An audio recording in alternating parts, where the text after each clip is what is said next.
ভগৱন্তৰ প্ৰতি যেতিয়া মানুহৰ ভক্তি আহে বা ভক্তি হয় তেতিয়া অসাধ্য সাধন হয় বুলি কৈছে যে আমি অসাধ্যও সাধন কৰিব পাৰোঁ যে ভগৱন্ত যেতিয়া আমাৰ প্ৰতি সদয় হয় আমাক শাস্ত্ৰত কৈছে কোননো দুৰ্লভ আছে হৰি সু প্ৰসন্ন আমাৰ যদি ঈশ্বৰ প্ৰতি আমাৰ প্ৰতি প্ৰসন্ন হয় আমাক কোনো দুৰ্লভ থাকিব নোৱাৰে আৰু ঈশ্বৰক আমি নিজৰ ঘৰত ৰাখিবলৈ হ'লে আমি ঈশ্বৰৰ নাম ল'ব লাগে যিটো নামলৈ হৰি তাৰ হয় ই কোনো ৰহস্য বৰে এইটো ৰহস্য আমি উপলব্ধি কৰিব লাগিব এতিয়া তেওঁ কৈছে যে তেবেকে আশিয়া ৰাজ্য কৰি মহাবলী পাছে হ'ব এৰি তপু বনে গৈলা চলি গতিকে তেওঁ সমস্ত ত্যাগ কৰি তপোবনলৈ গুচি গৈছিল ধ্ৰুৱ জৈতে যাই বিষ্ণুক ধৰিয়া দৃঢ় ধ্যান সেহি বেলা মাধৱ আশিয়া বিদ্যমান তেওঁ য'তেই থাকে কৃষ্ণক দৃঢ়তাৰে আৰাধনা কৰে আৰু ভগৱন্ত তেওঁৰ ওচৰত আহিবলৈ বাধ্য হয় আপোনালোকৰ ঘৰখনো কৃষ্ণ থকা ঘৰ কৰিব পাৰিব যেতিয়া কৃষ্ণৰ গুণনাম আপোনালোকৰ ঘৰখনত থাকিব যিখন ঘৰত পুৱা গধূলি ধূপ ধূনা জ্বলে ঈশ্বৰ উপাসনা কৰে সেইখন ঘৰত কৃষ্ণ থাকে যেই নাম সেই হৰি জানা নিষ্ট কৰি নামৰ সংগ নচাৰন্ত হৰি আৰু কৃষ্ণ থকা ঘৰখনৰ পৰিয়ালটো আনন্দত থাকে মিলা প্ৰীতিয়ে থাকে মৰম চেনেহত থাকে একতাৰ দোলেৰে বান্ধ খাই থাকে সেইখনেই কৃষ্ণ থকা ঘৰ যিখনত মিলা প্ৰীতি আছে মৰম চেনেহ আছে আনন্দ আছে আৰু সেইখনেই অসুৰ থকা ঘৰ যিখনত মিলা প্ৰীতিৰ অভাৱ মৰম চেনেহৰ অভাৱ এতিয়া অসুৰ থকা ঘৰখন কোনখন যিখন ঘৰত পুৱা গধূলি ধূপ ধূনা নজ্বলে ঈশ্বৰ উপাসনা নকৰে আমাৰ দ্বাদশ স্কন্ধ ভাগৱতত এই কথা কৈছে শ্ৰৱণ কীৰ্তন জড়িত কৃষ্ণৰ নকৰে তৈতেহে ৰাক্ষসীগণে বিঘিনি আচৰে যিখন ঘৰত পুৱা গধূলি ধূপ ধূনা নজ্বলে ঈশ্বৰ উপাসনা নকৰে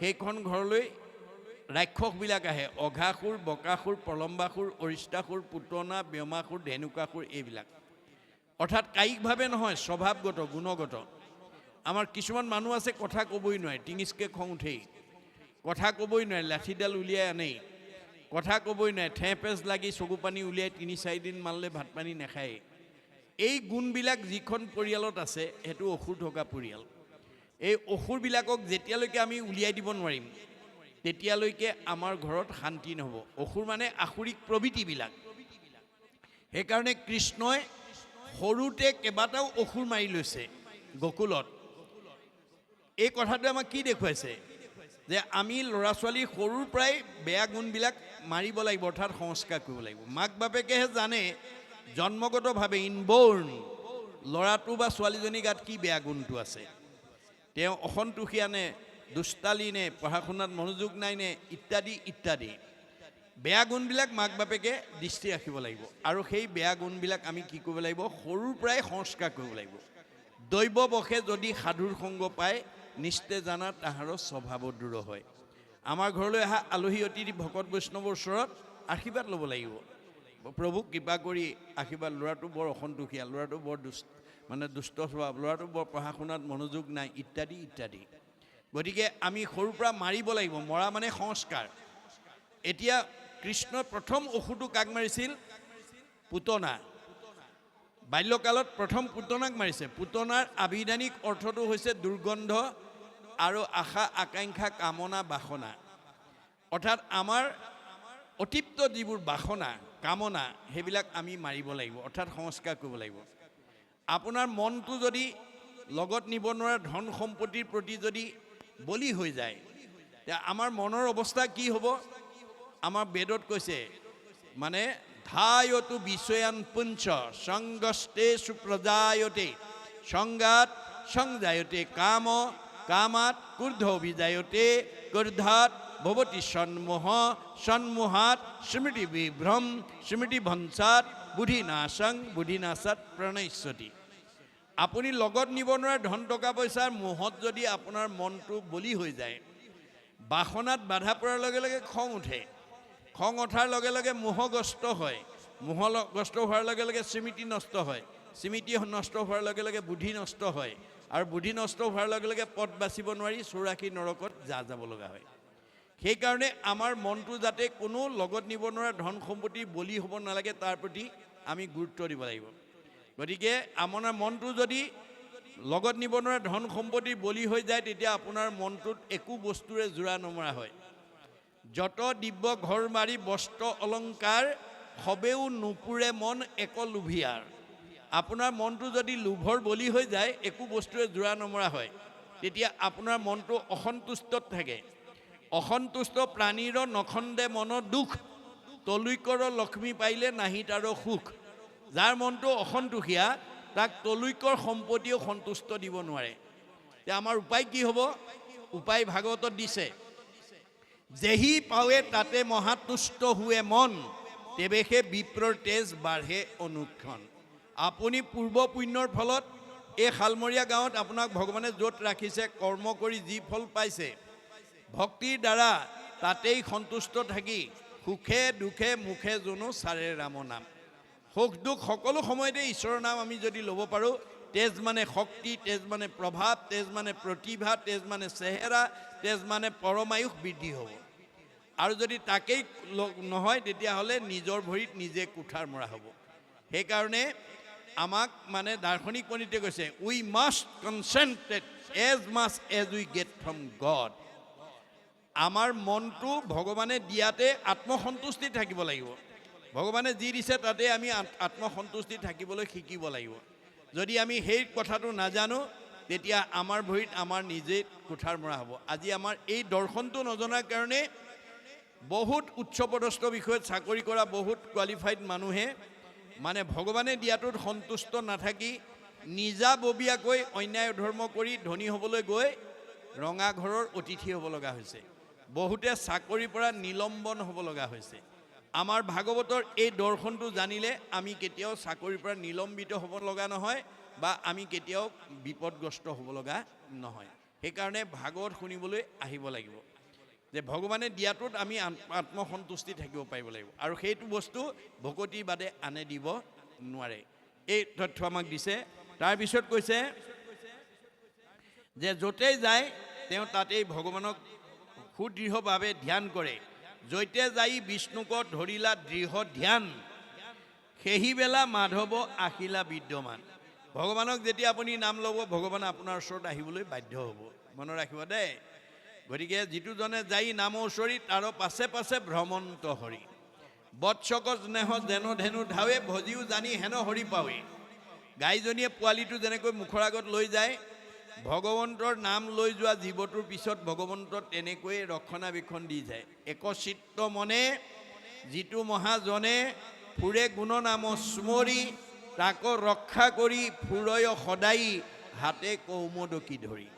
কৌমদকী মানে গদা, গদা মানে নাম, অৰ্থাৎ ভগৱন্তৰ নাম লৈ যোৱাজনক নামে ৰক্ষণাবেক্ষণ দিয়ে। এই তথ্য দিছে। তাৰপিছত কৈছে, পাছে টান দেহ নাশ কৰিবাক মনে, জগত সংসাৰ মৃত্যু আহিলা তেখনে। যে দেহ নাশ কৰিবৰ কাৰণে কালৰূপে আহি গ'ল। তভু ধুৰ্বে দেহক নকৰি পৰিহাৰ, কিন্তু এহি মাত্ৰ কৰিল অন্ত ব্যৱহাৰ। তেওঁ দেহৰ প্ৰথা চিন্তা এৰি একমাত্ৰ ঈশ্বৰক ধ্যান কৰিবলৈ আৰম্ভ কৰিলে। যেন কোনোজনে সপোনত দিয়া ভৰি, বিমানে লৰিলা গৈয়া কৌতূহল কৰি। যে আমি সপোনত যেনেকৈ বিমানত উঠা দেখোঁ, তেনেকুৱা এটা পৰিৱেশ তেওঁ আহিলে। সশৰীৰে বিষ্ণুপদ পাইলা গৈয়া থান, গুধিকাৰ পুষ্যভাৱে দেখিও বিদ্যমান। ভক্তিৰ বলত তেওঁ মানে শৰীৰে গৈ মানে ক'ত থাকিলেগৈ, যে গুধিকাৰ পুষ্যভাগত আছেগৈ। মাধৱৰ ভক্তি ধৰি আচন্ত তথাত, কৃষ্ণ কথা অমৃতকো দেখিলোঁ সাক্ষাৎ। গতিকে তেওঁ তাতেই থাকি ঈশ্বৰক ধ্যান কৰি অমৃতময় কৃষ্ণক কথা পান কৰি তেওঁ জীৱন আগুৱাই নিছে। দৈত্য সমে বিষ্ণুৰ ভৈলেক কিয় ৰণ, আৰু সেইটো কহোঁ আবে শুনা একজন। দৈত্যৰ লগত বিষ্ণুৰ কিয় যুদ্ধ হ'ল, এই কথা জানিব খুজিছিলে বিদুৰে মৈত্ৰেয়ৰ পৰা। সেইটো কথাও তেওঁ ক'বলৈ আৰম্ভ কৰিছে। আতপূৰ্ব ইতিহাস শুনিও সাক্ষাৎ, মহাদুখে দেৱগণ পুছিলা ব্ৰহ্মাত। যে দেৱতাসকলে এই কথাটো যেতিয়া ব্ৰহ্মাক সুধিছিল, তাসম্বাৰ আগে কহিল অন্ত প্ৰজাপতি, সেহি কৰ্মে বৰ্ণাইব শুনিও মহামতি। যে ভগৱন্তই ব্ৰহ্মাকে প্ৰমুখ্য কৰি দেৱতাসকলক যেনেকৈ ক'লে, মই তোমালোকক তেনেকৈ ক'ম, তোমালোক শুনিবা। কিন্তু প্ৰশ্ন প্ৰস্তাৱ ভৈৰেক যি কালত, তাৰ অৰ্থ দৈত্য জন্ম কহোঁ প্ৰথমত। যে যি ধৰণে প্ৰশ্ন অৱতাৰণা কৰি যি কালত তেওঁলোকে দৈত্যৰ জন্ম লাভ কৰিব লগা হ'ল, দক্ষৰ নন্দিনী দিতি কশ্যপৰ জায়া, যে দক্ষৰ জীয়েক নন্দিনী দিতি হ'ল কশ্যপৰ ভাৰ্যা। সতিনীৰ পুত্ৰ দেখি নিতে দহে কায়া, অদিতি আৰু দিতি দুগৰাকী ভাৰ্যা কশ্যপৰ। অদিতিৰ পুত্ৰ হোৱা দেখি দিতিৰ হিংসা জুইত জ্বলি উঠিছিল। তেওঁ মানে অদিতিৰ পুত্ৰ হোৱা দেখি তেওঁ হিংসাত দগ্ধমান হৈছিল। একদিনা কাচি পাৰি স্বামী কাছে গৈলা, বিষ্ণু গৃহে আশা ঋষি দৰ্শন ভৈলা। মানে উপাসনা ঠাইত ভগৱানক আৰাধনা কৰা ঠাইত গৈ পেলাই দ্বিতীয়ে গৈ পেলাই কাশ্যপ ঋষিক আহ্বান জনালে পুত্ৰ লাভৰ কাৰণে। দিয়া ঘিত অগ্নিত পূজিয়া জনাৰ্দন, বসি আছা মনে চিন্তি কৃষ্ণৰ চৰণ। তেওঁ একান্ত মনে ঈশ্বৰক চিন্তা কৰি আছে। সেই সময়ত সূৰ্য অস্তগত গৈলা, আৰু লগে লগে সূৰ্য অস্ত গৈছে। ঘোৰ অন্ধকাৰ আহি উপগত ভৈলা। কৃষ্ণ মানে সূৰ্য অস্ত যোৱাৰ লগে লগে অন্ধকাৰে ছাতি ধৰিলে। পাছে দিতি মদনৰ সৰে হুয়া ভুল, লাখে লাখে কাশ্যপৰ চাপিলন্দকুল। সেই উপাসনা সময়ত ঈশ্বৰক ধ্যান কৰি থকা সময়ত গৈ দ্বিতীয়ে গৈ পেলাই মদনৰ পাশত মানে আক্ৰান্ত হৈ স্বামীৰ ওচৰ পালেগৈ। যদি সিবেলাত ইটো নুহি প্ৰয়োজন, তভু পুত্ৰ অভিলাষে বুলিলা বচন। যদিও সেইটো পুত্ৰদানৰ সময় নহয়, তথাপিতো দ্বিতীয়ে স্বামীক পুত্ৰদান দিবৰ কাৰণে আহ্বান জনালে। প্ৰণামো প্ৰলয় যাক প্ৰকাশে সতত, যাৰ ক্ৰিয়া বস্তু ইটো অখিল জগত। যে যিটো ভগৱন্তৰ এই অখিল জগতত যিটো ক্ৰিয়া কৰি প্ৰকাশমান কৰি আছে, প্ৰলয় জলতো যিজনে মানে পৃথিৱীক উদ্ধাৰ কৰি আনিছে, জ্ঞানময়ী মূৰ্তি চাৰি বেদ আজ্ঞা যাৰ, নমো নমো কৃষ্ণ হেন দৈৱকী কুমাৰ। যে জ্ঞানময় মূৰ্তি চাৰি বেদৰ যি আজ্ঞাবাহী, গতিকে সেইজন ভগৱন্ত দৈৱকীৰ পুত্ৰ কৃষ্ণক মই নমস্কাৰ জনাইছোঁ। ময়ী মহাপাতকী পৰম দুষ্টমতী, কৰা কৃপা দৃষ্টি বাপ অগতিৰ গতি। যে মই মহাপাতকী প্ৰভু, তুমি মোক কৃপা দৃষ্টি কৰা। সাধু সমস্তক মই প্ৰণামো সদায়, মোক অল্পমতি জানি নিন্দা নোযোৱাই। মই সাধু সমস্তকো প্ৰণাম কৰিছোঁ, মোক অল্পমতি বুলি নিন্দা নকৰিবা। বুদ্ধিৰ দুখত থাকি ইটো পদচয়, কটু গুটি ভাল কটু গুটি মন্দ হয়। এয়া কবিৰ প্ৰাৰ্থনা, যে মই এই ভগৱন্তৰ কথা ভাগৱতত লিপিবদ্ধ কৰোঁতে ক'ৰবাত দীঘল, ক'ৰবাত ছুটি হৈছে, ক'ৰবাত ভুল ত্ৰুটি থাকি গৈছে। তথাপি আশ্ৰয় আশে আত হৰিগুণ নাম। ক'ৰবাত হয়তো ছুটি দীঘল হৈছে, ক'ৰবাত হয়তো ভুল ত্ৰুটি হৈছে, কিন্তু মই ভগৱন্তৰ গুণ নাম মাত্ৰ প্ৰকাশ কৰিছোঁ। তাক বিচাৰিয়া চিত্ত কৰা উপশাম। গতিকে সেই কথা ভাবি তুমি চিত্তটোক উপশাম কৰা। তেৱেশে তৰিবা ঘূৰ সংসাৰ নিকাৰ। আমি ভাগৱত শুনি আত্মসন্তুষ্টি হ'ব লাগিব। আত্মসন্তুষ্টি হ'লেহে আমি সংসাৰৰ দুখ কষ্টৰ পৰা মুক্ত হ'ব পাৰিম। ডাকি ৰাম ৰাম বোলা সমস্তে সংসাৰ। এই পৃথিৱীত যাতে আমি ভগৱন্তৰ দুটা আখৰৰ ৰাম নাম যাতে আমি ডাকিব পাৰোঁ, ক'ব পাৰোঁ দেই। বেদে কৈছে ৰাম ইতি ৰাম ইতি ৰাম ইতি বদন্তি যে সৰ্বদা, তেইসাং ভক্তি স মুক্তি স ভৱিষ্যতি না সংশয়। আপুনি কেৱল ৰাম বুলি ক'বলৈ অভ্যাস কৰক। ৰাম বুলি ক'লে ভক্তি আৰু মুক্তি দুইটাই সাধন হ'ব, কোনো সন্দেহ কৰিব লগা নাই। ইমান সহজ উপায় আমাক দিছে মহাপুৰুষে বা ভাগৱতে। আমি সেই কথাখিনি যাতে আমি অনুকৰণ কৰিব পাৰোঁ, ল'ৰা ছোৱালীক যাতে সেই আদৰ্শৰে অনুপ্ৰাণিত কৰিব পাৰোঁ, তাৰ কাৰণে আমি গুৰুত্ব দিব লাগিব। এই বিদুৰে মৈত্ৰেয়ৰ পৰা জানিব বিচাৰিছিল যে এই দৈত্যৰ উৎপত্তিটো কেনেকৈ হৈ গ'ল, যে হিৰণ্যাক্ষ বা হিৰণ্যকশিপু এই কেনেকৈ উৎপত্তি হ'ল, সেই বিষয়ে মোক অকণমান জানিব বিচাৰিছোঁ, মোক জনোৱা, এই বুলি প্ৰশ্ন কৰিছিল। কৰাৰ কাৰণে সেই কাহিনীটো ইয়াৰ মানে দাঙি ধৰিছে। কি বুলি কৈছে? কামাতুৰা দিতি সতী কাশ্যপক নিগদতি, শুনিওক মুহুৰ বচন। যে মই অলপ আগতেই আপোনালোকক উল্লেখ কৰি গৈছোঁ, কাশ্যপ ঋষি দুগৰাকী ভাৰ্যা, এগৰাকীৰ নাম দিতি আৰু এগৰাকীৰ নাম অদিতি। এতিয়া অদিতিয়ে স্বামীৰ লগত সকলো সময়তে আলোচনাৰ মাজেদি কৰ্মবিলাক কৰিছিল। সৃষ্টিৰ ক্ষেত্ৰতো তেওঁ বুজা পৰা আছিল, কাৰণ দুইজন একমতা হৈ তেওঁলোকে সৃষ্টি কৰিছিল। আমাৰ বুঢ়াসকলৰ বা মানে আপ্তবাণী আছে, পুৰুষ প্ৰকৃতি হবা একমতি, তেহে সিজিব হৰিত ভকতি। স্বামী স্ত্ৰী দুইজন একমনা হৈ ল'ব লাগিব আৰু সময়মতে সৃষ্টি কাৰ্যত আগবাঢ়িব লাগিব আৰু মনৰ ভাৱখিনি দুয়োজনে একেলগে ভগৱানক নিবেদন কৰিব লাগিব। ভাৱেন লভতে পৰম জ্ঞানম, পৰম জ্ঞানৰ অধিক হৈ পাব আৰু ভাৱৰ অনুকূলে আপুনি সকলো ভগৱন্তৰ পৰা আদায় কৰিব পাৰিব। গতিকে আমি ভাৱটো নিবেদন কৰিব জানিব লাগিব। দুইজনে একেলগে একেটা সময়তে একে উদ্দেশ্যে আমি ভাৱটো নিবেদন কৰিব লাগিব। যদি আমাৰ মতভেদ থাকে, আমাৰ কাশ্যপ ঋষিৰ নিচিনাই হ'ব।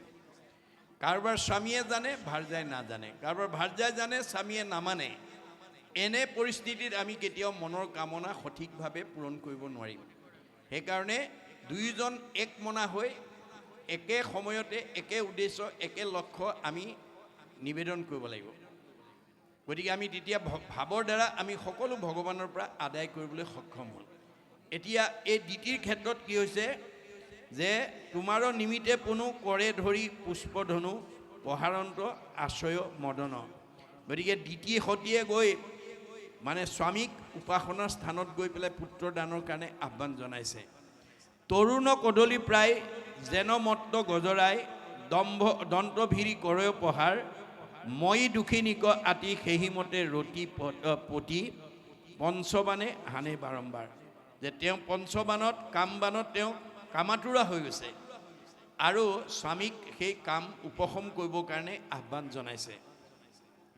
পুত্ৰ দেখি সতিনীৰ সম্পত্তি দেখিয়া নিত আৰু তাতে গাঁৱে দেই জুই।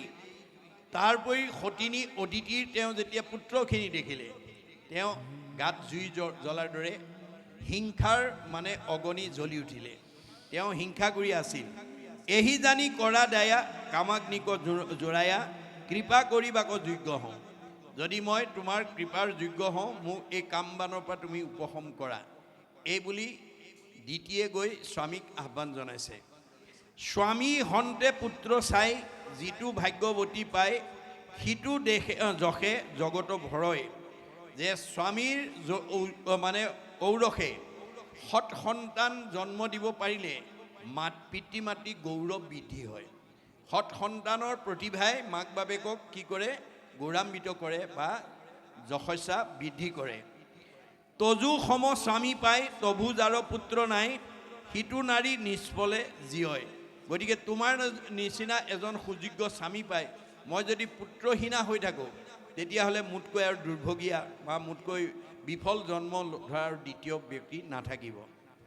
আৰু শুনি উকনাথ কহুময়ী পৰমাৰ্থ, যেন পূৰ্ব কথা হৈ আছে। আৰু তোমাক মই পূৰ্বৰ কথা কওঁ শুনা। আমাখাৰ কন্যাকালে পিতৃ মাতৃ কৌতূহলে গাঁৱে গাঁৱে পুচিলন্ত পাছে।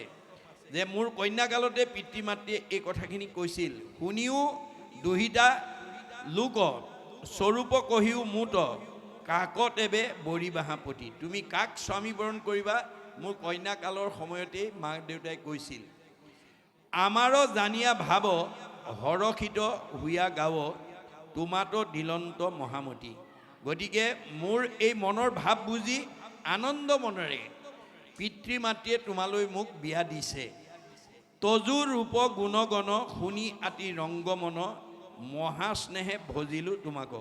তোমাৰ ৰূপ গুণ আৰু তোমাৰ যি প্ৰতিভা, এই কথা জানি মই আনন্দ মনেৰে তোমাক মই স্বামী বৰণ কৰিলোঁ। এহি জানি প্ৰাণনাথ বিষম কৰিবে তজু, উচিত নহিকে আমাখাত। গতিকে তুমি মোক মনোৰথ মানে বিফল কৰাটো তোমাৰ উচিত নহ'ব। এয়া হৈছে দ্বিতীয়ৰ অসময়ত গৈ স্বামীৰ ওচৰত কৰা ভাৱনা। গতিকে আমাৰ যাতে উঠি অহা প্ৰজন্মই, আমাৰ নৱদম্পতীসকলে যাতে এনেধৰণে কামবানত মুগ্ধ হৈ বা কামাতুৰা হৈ অসময়ত যাতে আমি মানে পুত্ৰদানৰ কামনা কৰিব লগা নহয়। তাৰ কাৰণে আমাক ভাগৱতে ইয়াৰ মাজেদি সকিয়নি দিছে বা ইয়াৰ মাজেদি আমাক শিক্ষা দিছে আমি ভাগৱত শুনি আমি সকলো নীতি সদাচাৰবিলাক আমি যাতে উঠি অহা প্ৰজন্মৰ মাজত বিলাই দিব পাৰোঁ